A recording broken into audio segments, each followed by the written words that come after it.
یہ مہینہ آپ کے سامنے محرم الحرام کا ہے، تو اس میں حضرت عمر رضی اللہ تعالیٰ عنہ کی شہادت کا دن بھی آتا ہے، اور ظاہر ہے کہ وہ تو اب دن تو نکل چکا ہے، لیکن صحابہ کی سیرت کو بیان کرنے میں کوئی دن کا محتاج نہیں۔ صحابہ تو ستاروں کی مانند ہے، اور روزانہ ہی ان کا طلوع ہونا ضروری ہے، اور زندگیوں میں اس کی خوشی ہونا انتہائی ضروری ہے۔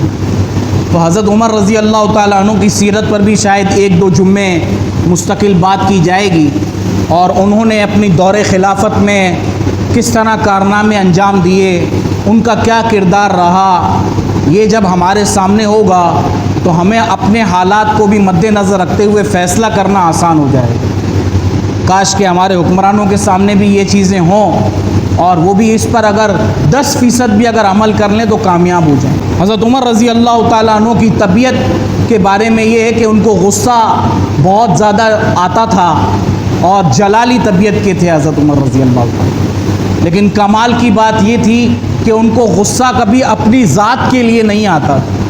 ان کو جب بھی غصہ آتا تھا وہ دین کی کسی بات یا آپ صلی اللہ علیہ وسلم کے ناموس پر اگر کوئی انگلی اٹھاتا تو اس وقت ان کو غصہ آتا، اور ان کا غصہ جب جیسے ہی کوئی اللہ کا نام لے لیتا فوراً ان کا غصہ ختم ہو جاتا، یا کوئی قرآن کی آیت پڑھ لیتا تو فوراً ان کا غصہ ختم ہو جاتا۔ خلیفہ بننے کے بعد جو ہے انہوں نے ایک دفعہ خطبہ دیا لوگوں کے سامنے، اور انہوں نے کہا کہ اے لوگوں، اب تمہیں مجھ سے ڈرنے کی ضرورت نہیں ہے، اب میرے اندر وہ جلال اور وہ جو ایک ڈرنے والی بات تھی وہ بالکل میں ختم کر چکا ہوں اپنے اندر سے۔ اس کی وجہ یہ ہے کہ جب آپ علیہ الصلاۃ والسلام حیات تھے اور حضرت ابوبکر صدیق رضی اللہ تعالیٰ عنہ حیات تھے، تو ان کی نرمی سے تم لوگ بہت زیادہ فیضیاب ہوتے چلے گئے ہو، اور میں اس وقت سخت اس وجہ سے تھا تاکہ ان کی نرمی اور میری سختی مل کر دونوں اعتدال کا جو ہے وہ مظاہرہ کر لیں، اس وجہ سے میں اتنا سخت تھا۔ لیکن اب اے لوگوں، تمہیں مجھ سے ڈرنے کی ضرورت نہیں ہے، جس کو جو بات ہو وہ کھلے طور پر مجھے کہہ سکتا ہے۔ یہ صفات ہوتی، اپنی غلطی کو فوراً تسلیم کر لیا کرتے تھے حضرت عمر رضی اللہ تعالیٰ عنہ۔ اور بلکہ ایک شخص نے وہاں حضرت عمر رضی اللہ تعالیٰ عنہ نے دوران خطبہ وہ پوچھا بھی کہ اگر میں اے لوگوں تمہیں اگر کسی خدا کے حکم کے علاوہ اگر کسی اور چیز کا حکم دوں تو تم کیا کرو گے؟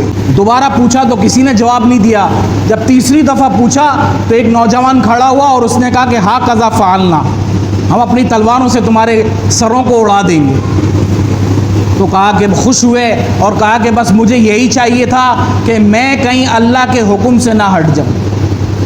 تو یہاں آپ کو دونوں چیزیں مل گئیں کہ حکمران کیسا ہونا چاہیے اور عوام کیسی ہونی چاہیے۔ آج جس کو ہم نے لیڈر بنا دیا نا، بس نعوذ باللہ من ذالک اس کو خدا بنا دیا، اس کی کسی غلطی کو تسلیم کرنے کے لیے تیار ہی نہیں ہوتا وہ، اور سامنے والے کو تو ایسے گالیاں دے گا جیسے وہ اس کے باپ کا کوئی قاتل ہے۔ کیا ہو گیا ہے یار؟ ہم کچھ تو عقل رکھیں اس معاملے میں۔ پہلے تو یہ بتائیں کہ آپ کا لیڈر آپ کو جانتا ہے، آپ اس سے مل سکتے ہو، دعا سلام کر سکتے ہو، اپنے حالات کبھی اس کو بیان کر سکتے ہو۔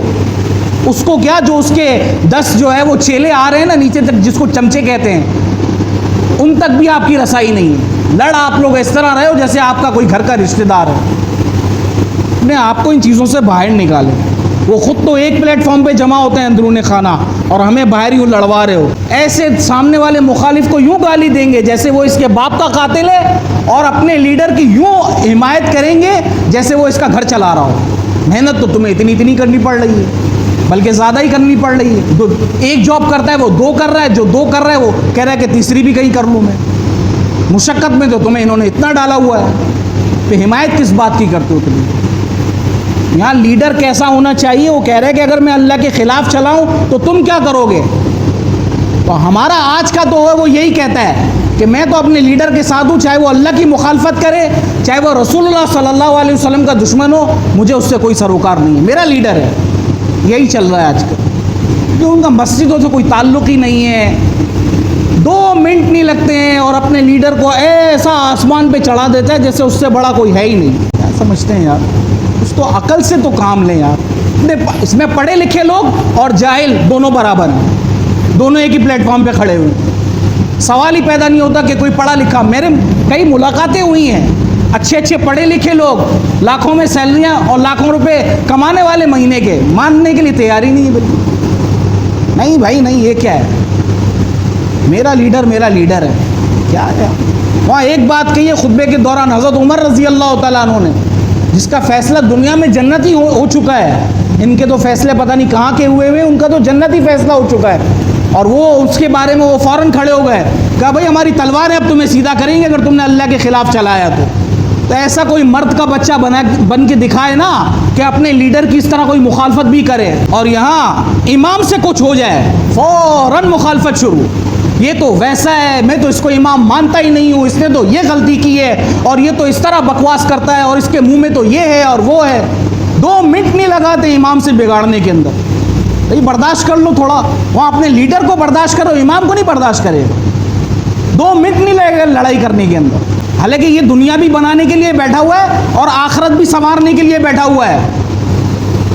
تو عقل کے ناخن تو ہم لے لیں کم از کم کہ ہم کرتے کیا ہیں اور کس کو کیا مرتبہ دینا چاہیے، اور یہ محنت کر کے کما رہا ہے، وہ تو حرام کھا رہے ہیں، حرام خوروں کے پیچھے حمایت کریں گے، حلال خور کے پیچھے کبھی بھی نہیں جائیں گے۔ یہ پاکستانی قوم کی فطرت بن چکی ہے کہ جو جتنا زیادہ حرام خور ہوگا بڑے سے بڑا، اس کے پیچھے ہم ہیں، وہ ہماری مجبوری ہے۔ عجیب اللہ کی شان ہے کہ کیسی ہماری فطرت ہے، کیسی ہماری سوچ ہے، اور کیسا ہمارا رویہ ہے کہ یہاں امام سے لڑنے میں 2 منٹ نہیں لگائیں گے۔ بھائی امام نے لیٹ کیوں کر دیا، یہاں 1 بجے کا لکھا ہوا، یہ 1:15 بجے کیوں جمعہ کرواتے؟ کئی لوگوں کو یہ سوالات ہوگا، لیکن اٹھنے کی کسی کی ہمت نہیں ہوتی ہے۔